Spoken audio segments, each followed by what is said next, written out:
Let us now find out the energy stored in a capacitor. Dear students, we all know that energy, when we are talking about energy, it means we are talking about the work done.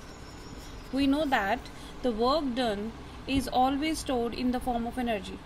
For example, if we talk about a very general example which you are using at your houses also, when we fill the water in a water tank which is kept at some height, right, in that case that energy is stored in the form of potential energy. Here work has to be done in taking the water from the tap to the water tank. So it means whatever work is done, it is stored in the form of energy.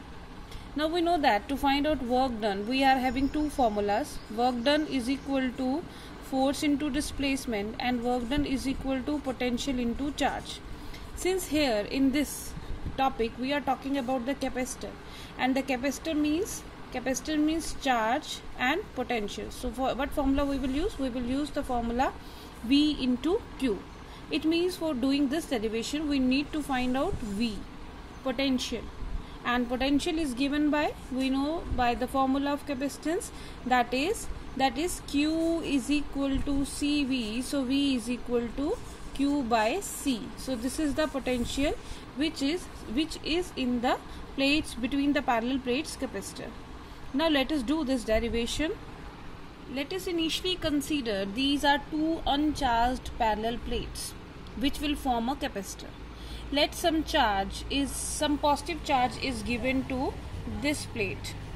When we give some positive charge to this plate, equal amount of negative charge will appear on the another plate, right? So it means this plate is at higher potential. Higher potential, here we are talking about the positive charge, and lower potential means negative charge.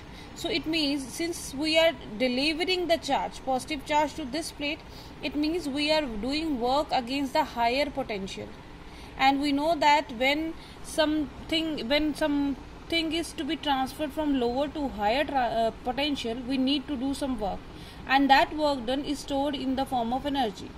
Let we have to build up the charge over this plate is to be capital plus Q, and accordingly the negative charge will introduce as minus Q, right? In this case, let at any intermediate state, let small dq amount of charge is to be transferred over the plate, first plate. Let we name it first plate, and this is second plate, right? So it means small amount of work has to be done in transferring this charge dq from the plate 2 to plate 1, or from the lower potential to higher potential. So small amount of work done, dw is equal to V into dq. Since the charge over the plates is q, so we mention here the charge is, let initially small charge is to be transferred. Small charge is to be transferred to the plate 1 from the plate 2, right? So in that case potential at that instant will become Q by C into dq. So what is this? This is the work done, small amount of work done in transferring the small amount of charge Q dq from the lower potential to higher potential.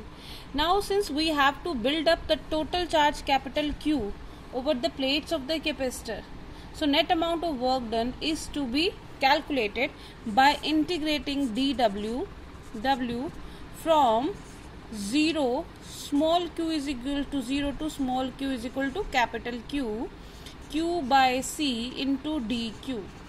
Here C is constant, taken outside 1 by C, and integration of Q will become Q square by 2. We all know how to integrate this Q by formula. So this is from 0 to capital Q.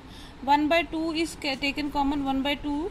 Upper limit is capital Q square minus lower limit is 0, or it would become 1 by 2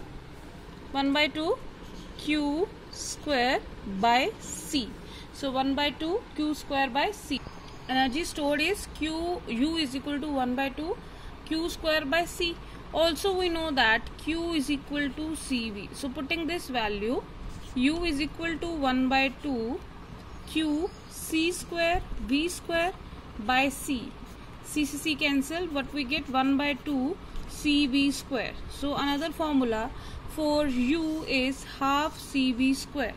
The first one is 1 by 2 q square by c is equal to 1 by 2 cv square. Also we can put q is equal to cv or cv is equal to q. So in that case u is equal to 1 by 2 cv. cv we separate out and cv we can write again. So cv is q, 1 by 2 qv. So the third formula for energy becomes 1 by 2 qv. So these are the three formulas which we can use to calculate the energy stored in a parallel plate capacitor. In numericals, wherever these two terms are used, suppose in a numerical q and c are given, you can use this formula. In another numerical, if c and v use, then you can use this formula, and correspondingly this can also be used.